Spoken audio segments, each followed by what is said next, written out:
Hello বন্ধুরা, কেমন আছেন? আশা করি সবাই ভালো আছেন। বন্ধুরা, শ্বশুরবাড়ির সমস্যা সমাধান হলো না, আর পথেই ভয়ঙ্কর পরিণতি বুলারানীর এবং পঞ্চায়েত সদস্যের।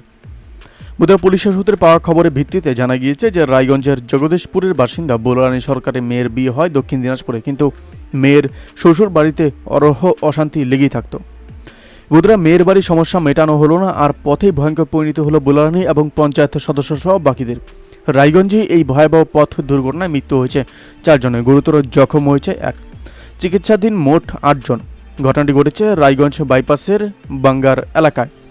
তার সঙ্গেই বন্ধুরা, এবার কিন্তু ইটাহার থেকে ডালখেলামাকে একটি লরি এসে মুখোমুখি ধাক্কা দেয় বুলাদের বাড়িতে, এবং তার সঙ্গে ঘটনাস্থলে মৃত্যু হয় 2 জনের। স্থানীয় ও পুলিশের তৎপরতায় আহতদের উদ্ধার করে নিয়ে যাওয়া হয় হাসপাতালে। বুধবার সকালে সেখানে মৃত্যু হয় আরও 2 জনের। হাসপাতালে চিকিৎসা চলছে রাজকুমার সহ 8 জনের। রোববার বারবার অশান্তির মাত্রা বেড়ে যাওয়ায় সেখানে অসুবিধা দেখা দেয় এবং স্থানীয় পঞ্চায়েত সদস্য নিয়ে সেই বাড়িতে হানা দেয় পুলিশ, এবং সেই মেয়ের বাড়িতে যাওয়ার পরিকল্পনা করে বুলারানী। রাতে সেই মতো পরিবারের সদস্য এবং পঞ্চায়েত সদস্যকে নিয়ে ইটাহারের উদ্দেশ্যে রওনা হন তারা। বন্ধুরা, এই আপডেট প্রসঙ্গে আপনাদের কি মতামত অবশ্যই আমাদের কমেন্ট করে জানাতে ভুলবেন না।